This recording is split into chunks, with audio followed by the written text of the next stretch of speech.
Well, yet again, I don't know how much that I have to offer. There's a lot that is being said, of course, out there on the internet. And, well, you can find all kinds of stuff about everything. Nonetheless, I've decided in a very simple way, I've even simplified the way I'm doing this more as far as technology and even the framework, the presentation. I've decided to continue on. I've done podcasts before and they haven't, I haven't continued with them. I haven't made them last. Well, this Politics is Done in the Darkness podcast, hard to say, I suppose I am continuing on with. I think this is, I'll have to look it up, but I believe this is the third. And I'll look up and see if that's right before I put it up as the third. The third or the fourth. I think the third, though. So today, we're hovering right around the anniversary of the beginning of U.S. Military involvement, I guess you would say, for lack of a better way of putting it, in Iraq. And I remember, I was much younger then. Much younger. And I was opposed, that was a wake-up call. That was my wake-up call. The first Gulf War.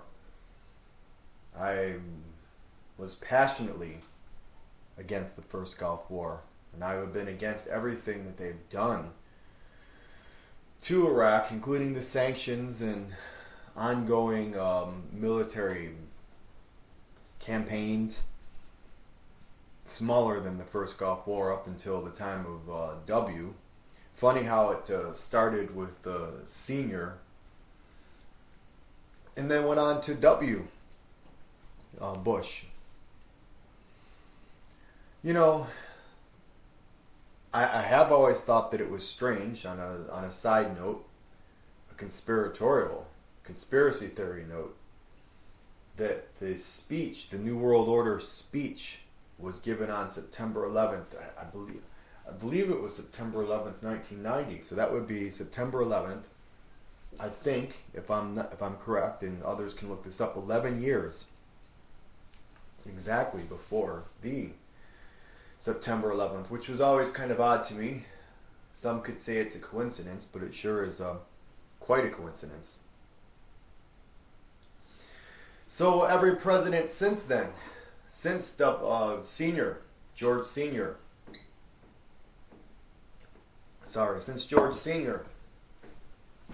has been involved in Iraq, including Bill Clinton, with cruise missile attacks and whatnot. I think other events that he was involved in Iraq. And, of course, infamously, W's war after the Clinton years. And even Obama, even though he says to have ended the war in Iraq and brought the troops home, so on and so forth. Of course, we have the largest embassy or something like that in Baghdad, and there are still Americans, troops and otherwise, and certainly at a much curtailed level in Iraq. I wouldn't know the numbers or the specifics now, but certainly we know they're there because of the war against the so-called Islamic State. So it's ongoing. America's involvement militarily in Iraq is ongoing, and it's spread, of course, into Syria. And it reminds me of what Wesley Clark had told us. Had told us how, he was that he visited. I think it was Wolfowitz. It was one of them. One along the lines of a Wolfowitz, one of the neocons. And they had told him that they were unhappy with the result of the first Gulf War because, according to Wesley Clark, what this person said is that the first Gulf War showed us that we could intervene in a place like Iraq, and the Soviets, quote unquote, I think he means the Russians, wouldn't intervene. Of course, now we're seeing that that isn't always going to be the case, i.e. Syria, where the Russians seem, I might be reading this wrong, but they seem to have relegated the United States to a supporting role in Syria. You know, they've taken the United States out of the plot for the most part, and they've become sort of minor to the events occurring in Syria, whereas the Russians have become the important outside influence. At least that's how I analyze it. Perhaps others would say this is not the case. Leads me into the last thing that I want to talk about. I don't want to talk forever about this and go on indefinitely and make this too long. But, you know, Obama gave a State of the Union address in which he insisted that America is really not in decline, when just about everybody, right, left, whatever, can perceive that America certainly is in decline. And we could all be wrong and Obama could be right, I guess. I remember George Carlin. His words are resonating with me now, and I can't forget. He was talking to Keith Olbermann at the time when Olbermann had I think that's his name, Olbermann, I think, had a show.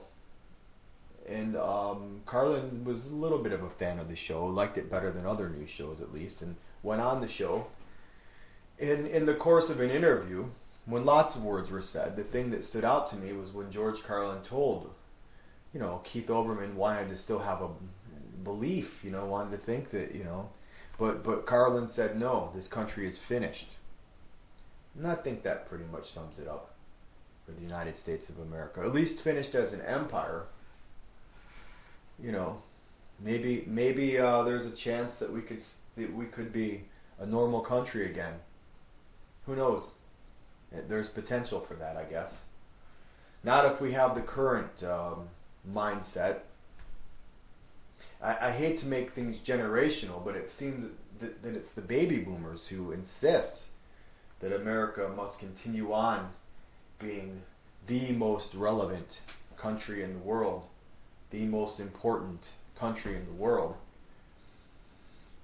or at least baby boomer politicians, such as the Hillary Clintons, even the Bernie Sanders, who just cannot recognize that the Arab Spring was in part, from my point of view, in part, an operation run by Hillary Clinton and others out of the State Department. In part, they were out to get Gaddafi. They have been out to get Assad, which they have not been able to do. You know, that's just what happened. People can believe in the Arab Spring if they want, but there's a lot of mythology around it, and a lot of it's simply not true. A lot of the people who are so-called activists at first, or rebels, were people brought in by the U.S. and others, the West, if you want to call it that. Thierry Meyssan, in fact, wrote an article that sums it up better than myself, and you can catch it on VoltaireNet. I don't remember the exact title of the article, but it's all about the State of the Union. And he sums up everything that's wrong with the mindset that comes from things like our current State of the Union. And I'm not picking on the Democrats because the Republicans are worse.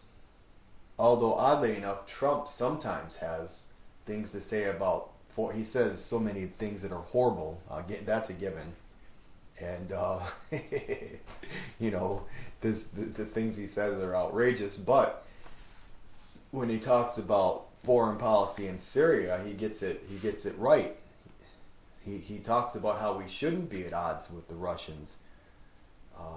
and that the Russians are fighting the so-called Islamic State, and so why do we have a problem with that?